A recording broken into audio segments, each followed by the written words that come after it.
Fala Cavezeiro, hoje é um dia especial aqui pra gente, a gente vai bater um papo aqui com um produtor parceiro nosso aqui, o Fabiano Diniz, o produtor influencer, tá estourado aí nos cafés especiais. Esse mês especificamente, tanto o mês de abril como de maio, um dos nossos cafés aqui é de produção dele, né? Café excelente, muito bem pontuado. A gente vai conhecer um pouquinho da história dele, ele vai contar pra gente aqui. Obrigado aí pelo ter aceitado o convite aí, Fabiano, de ter vindo. Eu que agradeço o convite.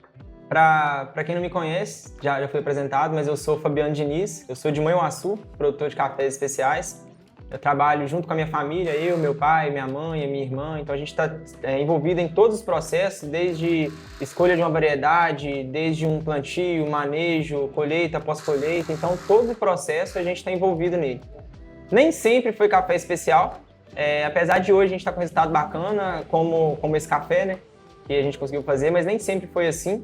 E a gente já veio de uma tradição já de café commodity, a gente veio com uma ideia diferente de café. Eu mesmo tinha para mim que café era mais uma moeda de troca, que a gente só ia lá, colhia e só via se bebeu, se não bebeu, entregava café, pegava dinheiro e acabou ali. Coisa que o café especial me ensinou muito e tem ensinado ainda e me mostrou que o café podia ser diferente. A gente começou em 2018, época que eu nem estava mais em casa, na época eu estava trabalhando no caminhão, minha família continuou no café, mas nem tentando sair do café eu conseguia sair, porque de certa forma, quando eu pegava um caminhão eu estava puxando café, eu estava puxando insumo para café, aí já comecei a cansar um pouco daquilo. Nesse mesmo tempo, em paralelo, a minha irmã começou a animar com café especial. Ela começou a ver que aquilo ali podia dar lucro, aquilo tinha um valor diferente, tinha um valor agregado, uma história. Ela começou a visitar fazendas, visitar bastante produtor que já estava com uma caminhada bacana, como o Cleito do Ninho da Águia, na época o pessoal dos Clem, eu lembro que Carlizane, tinha bastante gente da região de Caparaó que tinha um trabalho bacana, que tinha um resultado bacana, e ela começou a buscar aquilo ali. Aí ela começou já com um terreiro suspenso e catando café no dedo. Meu pai sempre incentivou bastante a gente. Então, desde o momento que minha irmã falou que queria fazer alguma coisa diferente, meu pai viu que ela estava realmente animada, ele foi lá, montou os terreiros suspensos, montou tudo.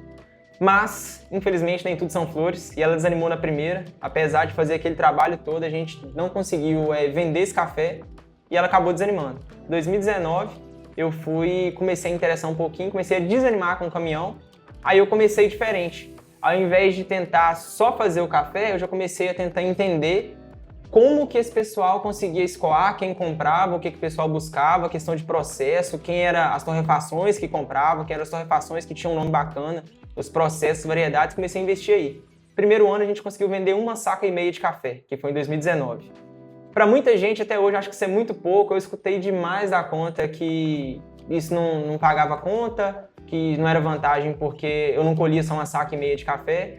Mas graças a Deus, graças à minha família, a gente não desanimou e continuou. No outro ano a gente conseguiu elevar um pouquinho, mas a pegada ainda era outra. A gente tava falando nessa época aí de cafés aí de 85 pontos, de 86 pontos. A gente achava aquilo ali coisa de outro mundo. Apesar de a gente ter um terroir bastante favorável, a gente está entre 1.160 e 1.450 metros de altitude. Mas a gente ainda não entendia e não sabia explorar isso. Foi aí que a gente começou a buscar um processo, alguma coisa. Em 2021, a gente já conseguiu uma virada de chave, que foi inclusive o processo do café que a gente mandou aqui para Cavé, que é um fully wash, que esse café é fermentado em água, assim como é feito na Colômbia e na América Central, que a gente conseguiu elevar muito a pontuação, muito no nível de 85, a gente começou a triscar já nos 90. Aí a gente já começou ali, 2021, café 89 pontos, a gente já, esse negócio tá ficando bom. Para melhorar mais ainda, através de parceiros, a gente conseguiu direto um canal para conseguir mandar café para a Europa. A partir daí, a gente, de cara, a primeira torrefação, que já foi uma torrefação que se chama La Cabra, da Dinamarca. Eles estão em vários países, Singapura, Bangkok, Dubai, Nova York, a sede deles está na Dinamarca e são parceiros da gente até hoje, estão no top 100 há bastante tempo. A gente tem outros parceiros também que estão no top 100 do mundo, entre as melhores cafeterias do mundo. Então a gente já viu aquilo ali que, agora a gente já está começando a encaixar. Em 2022, a gente conseguiu ter o primeiro título nacional de campeão. A gente foi campeão nacional da Fairtrade, a gente já era vice-campeão de 2021. Aí a gente começou a acumular também prêmios. Além de conseguir torrefações com um nome bacana, gente conhecida no mercado, a gente começou a colecionar prêmios. Foram 3 prêmios em 2021, foram 12 em 2022, 16 em 2023, mais 8 em 2024 e 10 em 2025. A gente está aí na casa aí das 50 premiações já, desde municipais até premiações lá fora. A gente tem premiação na China, a gente é tricampeão nacional da Fairtrade, um concurso que teve da Cafébras, as 2 edições, a gente venceu as 2 edições, a gente foi o único de todos os produtores que é premiado por região. A gente foi a única fazenda que foi bicampeã do concurso. E tudo isso foi só animando a gente, fazendo a gente buscar mais, entender mais, estudar mais, querer mais. E estamos aí fazendo esse cafezinho aí.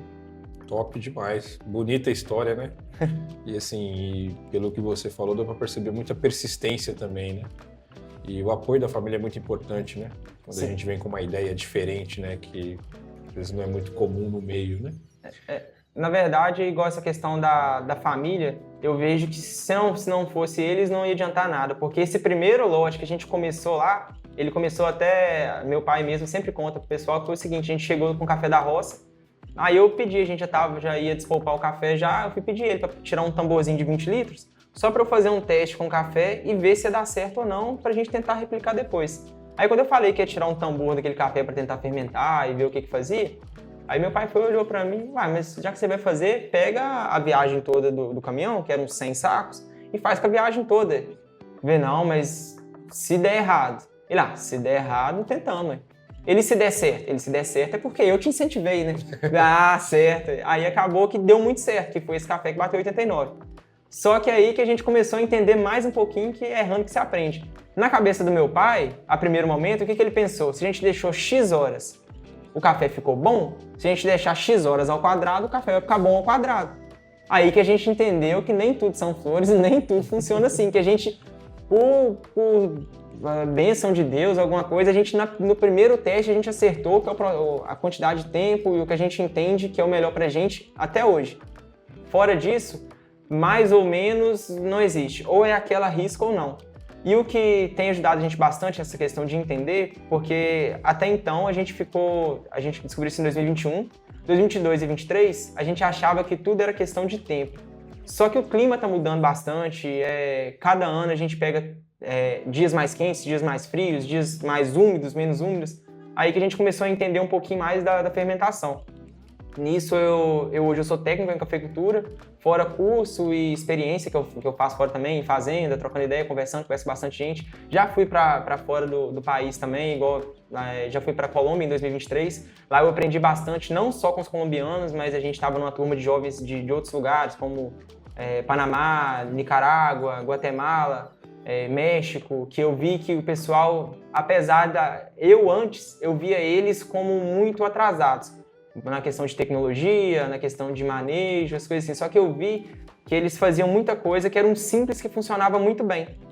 E tem várias coisas que, se a gente for parar até para conversar, eu fico vendo até o meu avô é vivo até hoje, meu avô tá com quase 90 anos, e eu sempre ficava vendo, desde pequenininho, o meu avô batia à tarde para o café juntar e ficar mais igualzinho, ele fazia aquele montão.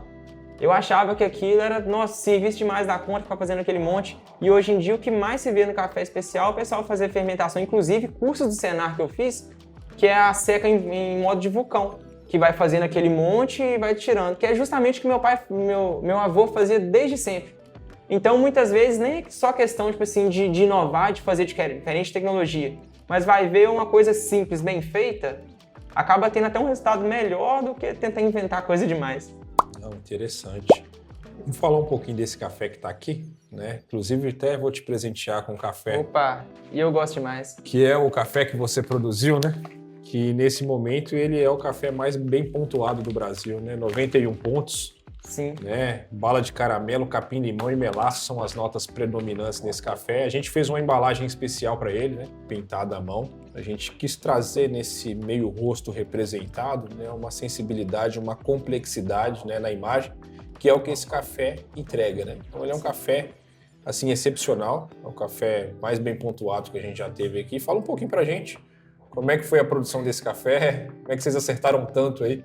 Rapaz, eu acho que nem é só o trabalho nosso, mas a junção do trabalho, o cuidado que a gente tem e o terroir que ele tá. Esse café em específico, não é só a altitude que é um fator que eu julgo predominante no resultado, não. Mas ele tá lá na propriedade, a gente tem mais de 40% de reserva. E esse café em específico, ele tá cercado já por uma mata, passa uma cachoeira do lado. Então, na questão de umidade, na questão de temperatura de solo, tudo isso que tem em volta desse terroir dele é diferente dos outros. A gente tem um manejo diferente, a colheita dele é mais tarde, a gente acaba até perdendo um pouquinho na questão de concursos, porque ele chega muito tarde e a gente acaba perdendo o time. Já passou os concursos? Já passou a época dos concursos. Mas aí é que tá. É lógico que a gente gosta demais de competir, eu principalmente lá em casa sou mais competitivo, mas a gente conseguir ter um café bacana, conseguir parceiros bacanas, como a parceria que a gente está começando aqui agora, mandando os cafés para cá, eu acho muito bacana também. Então é muito bom saber que mesmo se um lote desse aqui a gente não tiver a oportunidade de colocar ele no concurso, a gente tem a oportunidade de colocar ele numa torrefação bacana, que vai apresentar para mais gente, porque o que mais me enche os olhos no café especial é poder saber que a pessoa que está lá na frente, que está tomando esse café, o cliente final, ele não está só tomando um café. Ele tem aquela noção ali, aquela percepção que esse café foi trabalhado por alguém, que esse café alguém teve muito zelo, teve muito cuidado, foi diferenciado, que esse lote foi feito separado dos outros para ser um lote diferente. Quando a pessoa lê aqui atrás, ela vê de onde que ela vê quem foi o produtor, ela vê qual é o sensorial, ela já começa a entender ali que café não é só café. E eu acho muito bacana isso, porque não é só a bebida que está aqui dentro aqui. Aqui está 365 dias só nesse lote aqui, 365 dias de trabalho, de dedicação, fora o período antes, se for olhar desde plantio e tudo aí, vixe. Mas em específico aqui é muito bom saber que a pessoa está apreciando um trabalho que a gente faz com tanto carinho. Legal demais, o pessoal tem gostado muito mesmo. E como é que se deu essa conexão com a Cavé? É que você que procurou a gente para oferecer, mandou algumas amostras, né? Como é que você encontrou a Cavé? Como é que se deu isso aí? Conta pra gente também. Desde o início, a conexão aqui, eu conheci vocês, assim como eu comecei lá em 2019, que foi através de rede social mesmo. Eu sempre fico buscando torrefações, cafeterias, que compram esses cafés, que tem um nome bacana, que tem um trabalho bacana, que valoriza o produtor. Aí, no meio desses achados aí, eu acabei achando vocês. Aí eu fiz assim como eu fiz lá em 2019, que ao invés de esperar produtor, que muitas das vezes eu vejo que muito produtor tem dificuldade para venda porque fica esperando o torrefador achar ele lá. Eu já sou meio bico de botina, meio para frente, já saio caçando. Opa, vocês interessam em café, compra café direto do produtor, que é o que eu fiz aqui, já vou mandar na amostra. E graças a Deus tem dado bastante certo. Todo mundo que prova os cafés, as torrefações, as cafeterias que provam os cafés, quase 100% é assertivo, o pessoal compra. E não só as torrefações, mas é muito bem aceito também pelos clientes. Desde lotes mais simples e lotes mais complexos, como é o caso desse lote que veio para cá. O pessoal gosta demais, o pessoal é muito bom. Antes da gravação aqui mesmo, que eu estava comentando com vocês, que eu sempre recebo mensagem de gente que vai lá, através do pacote aqui, vê quem é o produtor, aí vai lá no Instagram, caça e vai me mandar mensagem lá para me dar parabéns pelo lote ou entender um pouquinho mais. E lá no Instagram também eu mostro um pouquinho do manejo, de como é feito, essas coisas assim. Não, isso aí deixa a gente feliz demais da conta.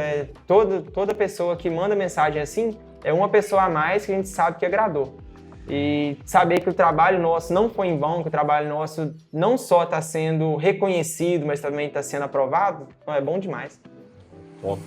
E assim, quando chegaram as amostras, né, a gente não estava em época de comprar café, né?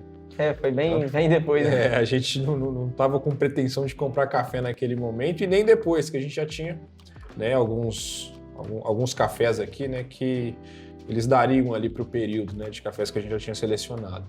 Mas quando eu e o Júnior, que trabalha aqui também, a gente provou esse café, a gente entendeu que ele tinha que estar aqui. Tinha que dar um espacinho para ele aqui. A gente ia ter que dar um jeito, né, de colocar ele aqui também, né? Então, assim, foi assim, muito marcante. E saber a história por trás, né, motivou mais ainda trazer, né, esse café, né, para oferecer aqui para a galera do Vale do Aço, né, do Brasil inteiro, que também né, compra café, assina café, né? Então é muito marcante ter esse café aqui com a gente hoje. Né? Não, muito bom. E para quem ainda não adquiriu, é bom correr porque a minha safra está muito atrasada e vai demorar um pouquinho para ter lote novo. E principalmente nesse padrão aqui.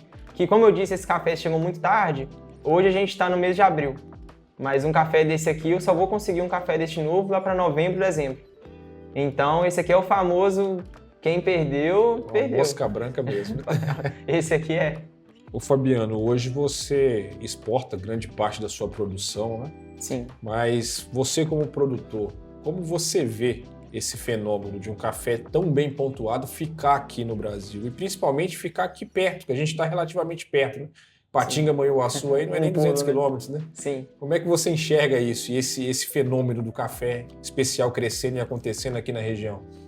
Eu fico muito feliz, até porque, apesar de ser muito bom, eu fico muito feliz e sou muito grato às oportunidades que o café me deu com relação a exportar. É muito bonito, é muito bom, mas não é a mesma coisa eu pegar um café, entregar na transportadora e um pessoal do outro lado do mundo tomar é uma coisa. Outra coisa é eu ter a oportunidade, como hoje mesmo, eu poder pegar o café, colocar dentro do meu carro, trazer aqui para a torrefação e tomar um café com o torrefador e conversar com ele, explicar um pouquinho sobre o processo.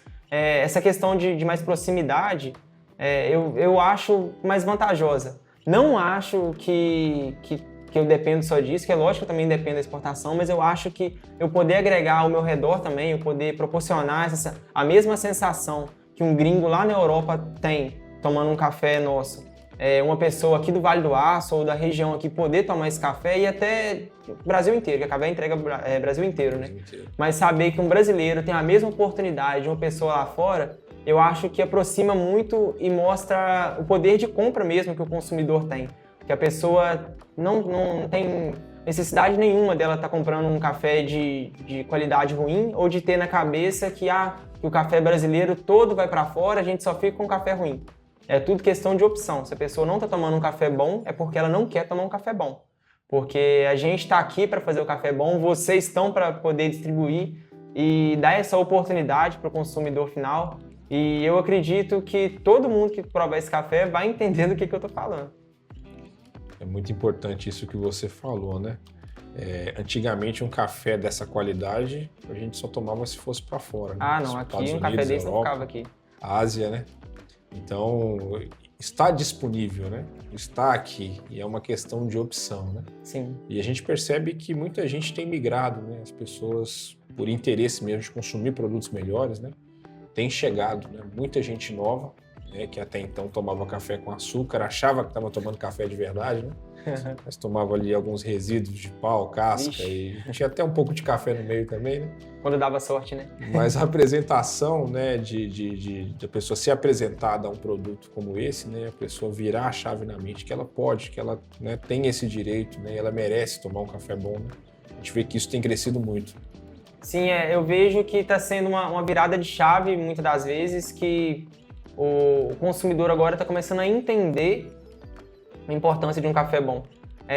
Uma correlação que eu sempre faço, uma comparação, é quando a gente vai na padaria, ninguém quer comprar aquele pão que está queimado, mas quer comprar o café que está mais barato. Então a pessoa tem que entender que se está barato, muitas das vezes, nem, como foi dito, nem é café.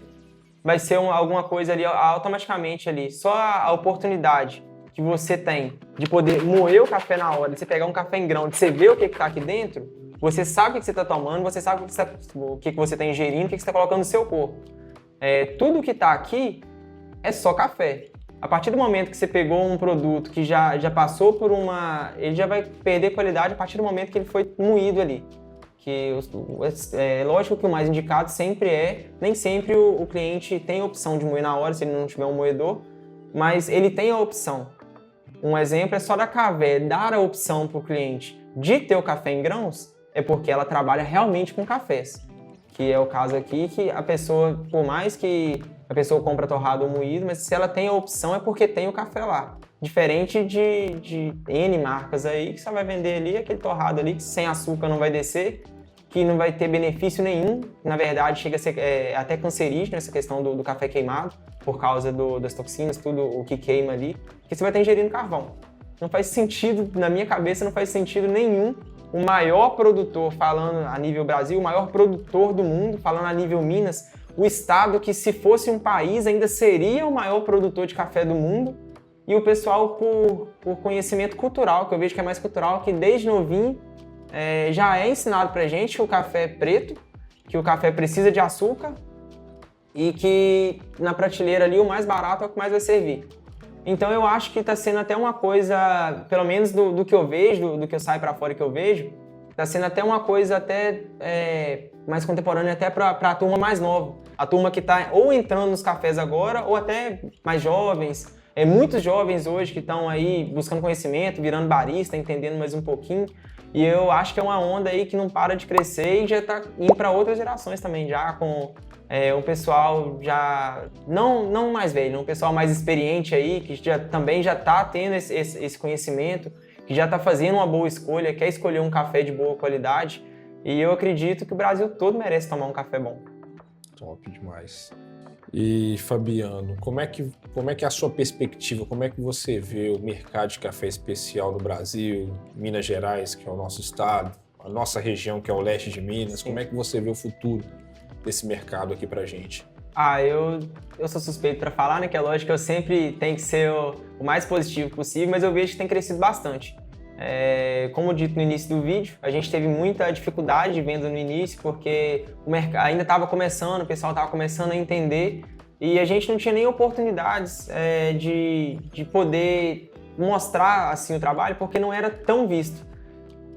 Não foi uma data muito boa, mas na época da pandemia eu acredito que foi a época que o pessoal mais preocupou com a saúde, a época que as informações se aceleraram muito rápido. Então a minha experiência, principalmente com relação às vendas dos cafés especiais, aumentou muito. Foi aí que o pessoal começou a receber mais informação, começou a entender mais, começou a ficar mais curioso. Opa, será que esse café é bom mesmo? Café sem açúcar, esse negócio, sei não.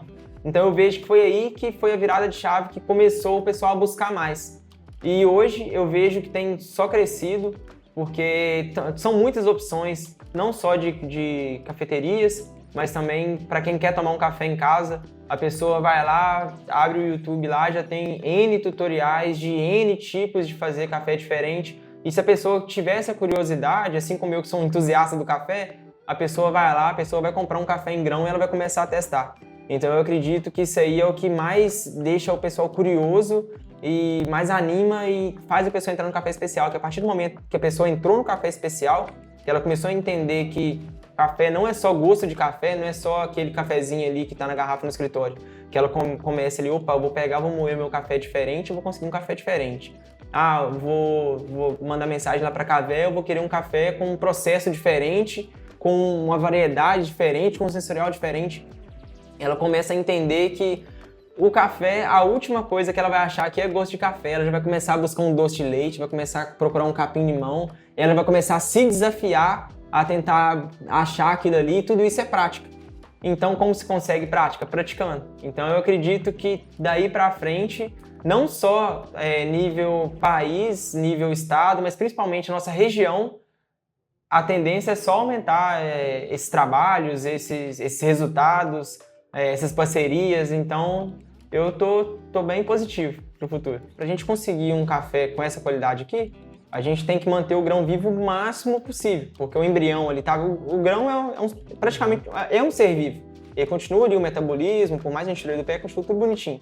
A partir do momento ali que você deixou ele ali numa temperatura errada, deixou no tempo errado ali, perdeu ele, já era. A partir do momento que você conseguiu conservar ele ali, quanto mais tempo você manter ele vivo, melhor o estado. Só que a gente apanhou demais para entender isso. Não, imagino. Um dos cursos de torra que eu fiz, né, o Ensei Neto, que foi um dos professores, falava que o grão ele tem que morrer dentro do torrador. Você tem que literalmente cuidar dele, manter ele vivo mesmo. Até na hora da torra, né? É gente que vai matar ele na torrefação. E para quem não entende, literalmente o grão tem que ficar vivo, porque é como se você fosse plantar ele. Você tem que deixar ele ali germinando ali, consumindo os açúcares, que é na troca de açúcares ali que é gerado os sabores, sensoriais, tudo ali.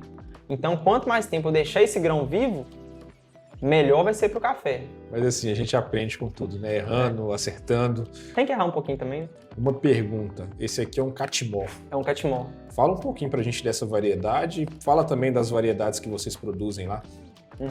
Essa variedade catimor é uma variedade, eu acho que eu posso falar até que é uma variedade de família, que eu ganhei ela por causa de um cliente que a gente tinha, era apaixonado com essa variedade catimor de um primo nosso que já está há gerações também trabalhando com cafés, que inclusive a sogra dele foi uma das primeiras campeãs do Cup of Excellence do Brasil. Ela ganhou em 2001, se eu não me engano, 2000 ou 2001. Ela foi a primeira campeã. E hoje acaba aqui ser esquecido, mas Manhuaçu já teve uma campeã do Cup of Excellence, que é um dos principais concursos do país, se não do mundo. Do mundo, na verdade, né? Aí ele sempre falava comigo que se eu tivesse um terreno na sua região, eu plantava catimor. Nesse dia eu cheguei para esse primo meu lá, que é o Zé Rocha lá, vizinho nosso lá mesmo lá, cheguei para ele para perguntar se ele ainda tinha desse café para colher. Aí quando eu cheguei lá no terrilê secando os cafés lá, Zé Rocha, tô precisando de uma variedade sua, rapaz.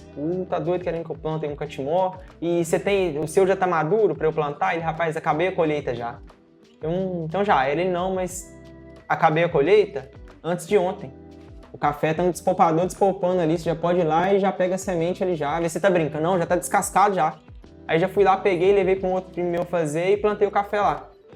Essa variedade é muito interessante porque o catimor, apesar desse nível de doçura aqui, nem sempre consegue um nível de doçura desse jeito, desse nível, num café desse. Porque, para quem não sabe, o catimor nada mais é que um caturra, que é uma mutação do bourbon, que é uma planta que cresce muito. Caturra é uma planta que cresce menos um pouquinho, porém produz muito pouco. Essa planta foi até achada na nossa região. E foi introduzido a variedade, um híbrido de Timor, que é uma variedade híbrida entre um arábica e um robusta, e que tinha uma qualidade baixa, porém uma resistência e uma produção muito alta. Então cruzaram esse híbrido de Timor com o caturra e saiu o catimor. Desse catimor saíram umas 50 variações diferentes. Essa aqui é a mais antiga, que é o catimor. Ele ainda tem a folha, a planta, ele ainda tem a folha bem robusta, a folha dele é muito grande, chega a 2, 3 vezes maior do que a de um arábica normal. O grão também é diferente, a casca dele, ele chega a ter casca como se fosse uma laranja com nervuras, então ele é muito cascudo, ele é muito diferente e difícil de trabalhar, até por essa questão de ter um pós-colheita bacana para você conseguir extrair, tirar o máximo de amargor possível para conseguir esse café mais equilibrado e doce. Quando se acerta, como a gente conseguiu acertar aqui, é como se esse café fosse um bourbon mesmo lá, um bourbon doce, exótico, diferente. E eu acho que o que fez esse café ficar desse jeito foi isso. Uma variedade que tinha um potencial muito grande quando bem trabalhado, e uma variedade que está num lugar que eu acredito que deve ter acordado lá os genótipos lá, ancestrais lá, deve ter lembrado lá de quando ele estava na Etiópia lá, porque o clima, aquela cachoeirinha batendo do lado, a floresta que está cobrindo ela toda. Já teve gente que falou comigo, café é cheio de lenda e mistério. Já teve gente que falou comigo que até a posição que esse talhão em específico tá, que ele está do lado de uma pedreira enorme, já me falaram, e ele literalmente está no pé da pedreira. Já me falaram que até os raios solares que batem na pedra refletem no café. Isso muda todo o metabolismo da planta e deve ter relação, porque até a colheita, como eu disse, é bem diferente dos outros. Ele chega bem mais tarde, porém ela não chega mais tarde porque ele flora mais tarde. Ele tem uma floração na mesma época que as outras variedades, porém, um exemplo, se ele dá uma flor ali em agosto, setembro, e o pessoal geralmente colhe ali em maio, junho, esse café dá flor junto, ele fica esse tempo normal que o café já ficaria, porém ele ainda fica no pé aí nada, em uns 60 dias a mais. Esse tempo que ele ficou a mais ali no pé ali, ele continuou adquirindo açúcar, continuou adquirindo minerais e todos os nutrientes ali que a planta conseguir pegar ali no sistema radicular, que já tem um sistema radicular muito bem desenvolvido por causa da parte do robusta, então ela consegue agregar muito mais para o grão. Por isso da peneira desse café ser uma peneira mais alta, o grão dele ser um grão mais cheio, mais robusto, e a gente ter conseguido uma complexidade dessa. Queremos te agradecer, Fabiano, por essa conversa, esse bate-papo, né? Foi muito esclarecedor, você trouxe um pouco do universo do campo, né, aqui para dentro da torrefação, do Cidade Nobre, né? Então foi muito esclarecedor, né? E eu tenho certeza que todo mundo que está assistindo esse vídeo, né, abriu bem a mente assim e viu que o café especial ele é muito mais, né, do que o pacotinho. Isso aqui é só a materialização final, né, de um trabalho, né, que dura muito tempo, que dura o ano inteiro, né? E que todos os processos são custosos, né? Sim, E requerem muita atenção também, né?